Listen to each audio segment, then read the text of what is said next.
ইতিহাসের সর্বোচ্চ চুরির রেকর্ড।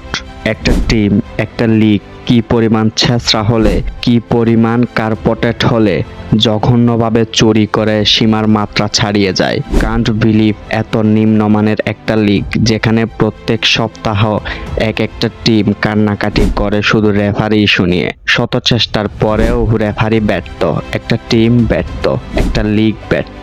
এই সিজনে রিয়াল মাদ্রিদ যেরকম চুরি করেছে এইটাতে অনেকে অবাক হচ্ছেন। বিষয়টি এমন না যে মাদ্রিদ শুধু এই সিজনেই এইরকম ভাবে চুরি করছে বা এই সিজনেই এইরকম কান্নাকাটি করছে। তারা আগেও ডাকাতি করে বেড়াতো। আগে মেসি ছিল, ইনসেন্ট পারফরমেন্স দিয়ে সিজনের পর সিজন লিগ জিতিয়েছে, তাই আমাদের গায়ে লাগেনি। কিন্তু এখন প্রযুক্তি এত উন্নত করার পরেও যখন মাদ্রিদ বিভিন্নভাবে ম্যানিপুলেট করার চেষ্টা করছে পুকুর চুরির মতো, তখন এইসব নিয়ে কনসার্ন হওয়া উচিত।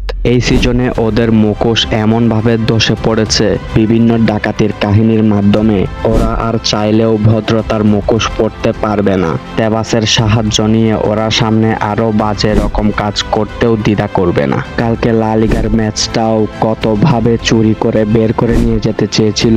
প্রথমে মিডফিল্ডে লামিন ইয়ামালকে ফাউল করে, এরপরে রেফারি ফাউল শুদ্ধ কাউন্ট করে না, এরপরে সেই বল থেকেই বার্সেলোনা গোল কনসিড করে। বাট ওইদিকে যে লামিন ইয়ামালকে ফাউল করা হয়েছে সেটা আর রেফারি কোনো কাউন্টই করে না। এরপরে রাফিনহা তাদের ডি বক্সের ভিতর ঢুকে হেড দেওয়ার সময় রাফিনহাকে পিছন থেকে লাত্তি মারে মাদ্রিদের ডিফেন্ডার সোয়ামিনি, সেটাও রেফারির কাছে হয়ে যায় নো পেনাল্টি। ডানি অলমো ক্রস করার সময় মাদ্রিদের ক্যাপ্টেন লুকাস ভাস্কেস ডি বক্সের ভিতরে রাফিনহাকে টেনে ফেলে দেয়, সেটাও কোনো পেনাল্টি দেয়নি। জেরার্ড মার্টিনের লং বল থেকে ফারান টোরেস একটা রান মেক করে এবং তিনি ছিল গোলকিপারের সাথে 1 ভার্সেস 1। তার পেছনে ছিল সোয়ামিনি, মাদ্রিদের ডিফেন্ডার। সম্ভবত এই ফুটবলের রুলস হচ্ছে লাস্ট ম্যানকে ফেলে দিলে রেড কার্ড, তাকে রেফারি কি দিয়েছে? Yellow card. তারপরে সেই ডাকাতিটা তো সবারই জানা। ফারান টোরেস গোলকিপারে শুট করে বল মাদ্রিদের ডিফেন্ডার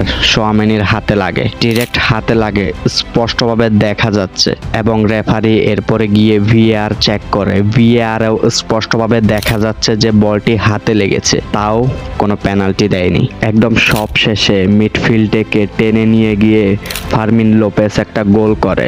অবশ্যই টেনে নিয়ে যাওয়ার সময় তার হাতে লাগে বলটি এবং সেটা হ্যান্ডবল হয়। পরে রেফারি ভিআর চেক করার পর সেই বলটি হ্যান্ডবল দিয়েছিল। বাট পুরা ম্যাচে যে রিয়াল মাদ্রিদের পক্ষে এতগুলো তিনি সিদ্ধান্ত দিয়ে দিয়েছে, যে সিদ্ধান্তগুলো 50-50 কোনো চান্সই ছিল না। এই ম্যাচগুলোতে একটা জিনিস থাকে যে 50-50 চান্স হলে যে কোনো একটা দলকে দিয়ে দাও, যাদের ভাগ্যে থাকে তারা পায়। বাট এইখানে এমন কোনো 50-50 চান্সও ছিল না, সবগুলো 100% বার্সেলোনার পক্ষে আসতো সিদ্ধান্ত। বাট রেফারি দেয় নাই। দিবে কেমনে? কারণ ম্যাচের আগে যে রিয়াল মাদ্রিদের কাছ থেকে মোটা অঙ্কের টাকা খেয়ে নিয়েছে, সেই জন্য। আমাদের সাথে এত অন্যায় হওয়ার পরেও যে আমরা বার্সেলোনা এই ম্যাচটা জিতিয়ে সেই মাঠ থেকে আসতে পেরেছি, সেই জন্য বার্সেলোনার সব প্লেয়ার এবং কোচকে ধন্যবাদ জানাই। এবং আমরা এই মাদ্রিদকে একটা চরম শিক্ষা দিয়েছি। তাদের সেই চুরির মুখে আমরা তাদেরকেই থাপ্পড় দিয়ে এসেছি। ভিস্কা এল বার্সা।